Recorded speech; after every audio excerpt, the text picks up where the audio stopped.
Hello, Bacho. Let's read a given question. The question says the velocity time graph of a particle in one-dimensional motion is shown in the figure. Which of the following formula is correct for describing the motion of the particle over the time interval t1 to t2? So A given है x t2 is equals to x t1 plus v t1 t2 minus t1 plus half a t2 minus t1 square. B given है v t2 is equals to v t1 plus a t2 minus t1. C given है v average is equals to x t2 minus x t1 upon t2 minus t1.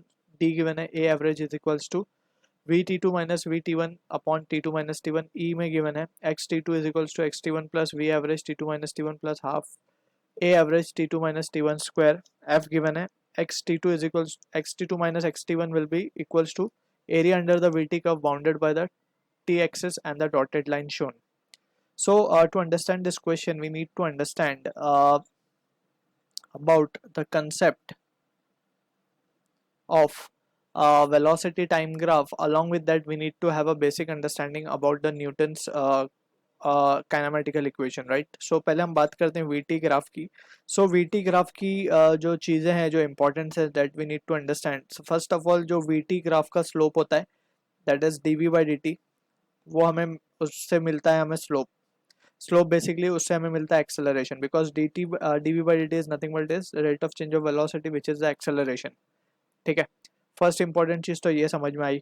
Second important चीज़, अगर VT graph की important point हम बात करें, so second important point is हमें area under VT curve, area under VT curve along with time axis हमें मिलता है, that gives us displacement of the particle. ये एक इंपॉर्टेंट चीज़ और समझ में. दो इंपॉर्टेंट इन्फॉर्मेशन हमें वीटी ग्राफ देता है. उसका स्लोप हमें एक्सेलरेशन देता है, उसका एरिया हमें डिस्प्लेसमेंट देता है. So this is the one point we need to keep in mind. Second important thing is we can say जो न्यूटन्स के काइनेमेटिकल इक्वेशंस हैं, that is the three kinematical equation basically, जिसे हम velocity time relation या फिर displacement time relation या फिर velocity displacement relation के नाम से भी जानते हैं. So we can have those equations over here, that is v equals to u plus at, that is the first kinematical equation. Secondly, it is s is equals to ut plus half at square. And third equation, that is v square is equals to u square plus 2as. अब यहाँ पे we have to be careful with the terms. v is the final velocity, u is initial, a is the acceleration, t is time, s is displacement. So यहाँ पे we need to be careful. ये जो तीन formulas हमने लिखे, they are valid only for constant acceleration case. Constant acceleration में we can apply these equations, और for uniform acceleration we can apply these formulas, right? So ये कुछ basic important बातें हैं जो important we need to keep in mind. अब यहाँ पे हम हमारे questions की बात करते हैं. बिटवीन T1 टू T2 हमें चेक करना है कि कौन सा फॉर्मूला सूटेबल है. अगर हम बात करें T1 से T2 के बीच में, तो ये कुछ इस तरीके का ग्राफ जा रहा है, राइट. सो कुछ हम इसको अगर देखें ध्यान से, तो ये कुछ इस तरीके से ग्राफ है T1 से T1 टू T2, राइट. सो ये कुछ ऐसा ग्राफ है हमारे पास, and this is our time axis, and ये कुछ हमारा इस तरीके से है वेलोसिटी. तो ऐसा कुछ सिचुएशन गिवन है. अब यहाँ पे वी कैन क्लियरली सी कि ये तो कुछ इस तरीके से जा रहा होगा, ऐसा करके, ठीक है. तो यहाँ पे हम देख सकते हैं, ध्यान से अगर हम देखें तो ये T1 से T2 के बीच में जो स्लोप है, it is variable. Slope is variable, slope change हो रहा है, राइट. हर पॉइंट पे अगर हम देखें तो स्लोप अलग है. इस पॉइंट का अगर हम स्लोप देखें, so it will be something like this. इस पॉइंट का अगर हम स्लोप देखें, so it will be something like this.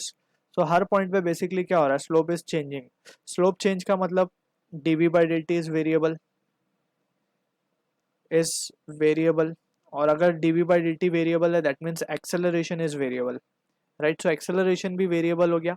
अब एक्सेलरेशन वेरिएबल हो गया तो स्ट्रेट अवे हम कह सकते हैं कि तीन kinematical equation we can not apply on this, right. So अब एक एक करके हम अपने ऑप्शंस को देखते हैं कि क्या ऑप्शंस में गिवन है. अगर हम फर्स्ट ऑप्शन देखें, so it is been given X T to.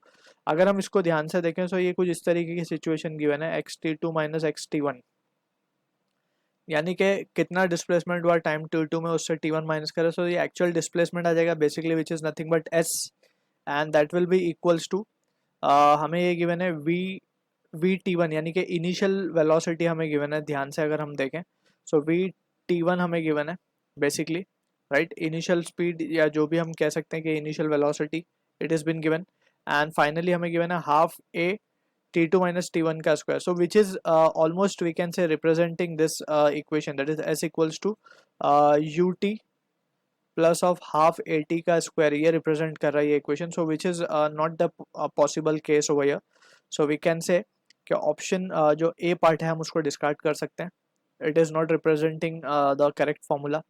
Second option को भी हम देखते के साथ डिस्कार्ड कर सकते हैं because it is representing v equals to u plus A T वाला form, so this can also भी डिस्कार्डेड। सी ऑप्शन की अगर हम बात करें सो सी में हमें बोला जा रहा है average speed, so average velocity basically क्या होती है, एवरेज वेलोसिटी जो होती है it is nothing but it is the total displacement with upon total time taken, total displacement upon total time. तो यहाँ पे हम देख सकते हैं कि टोटल डिस्प्लेसमेंट कितना हो रहा है X T two minus X T one, तो ये तो सही है, तो ये ऑप्शन हमारा ये फॉर्मूला करेक्ट है इस पे। एवरेज एक्सेलरेशन क्या होगा, average acceleration will be nothing but total velocity upon total time, so total change in velocity basically, so change in velocity will be v2 vt2 minus vt1, so this will be also the correct option।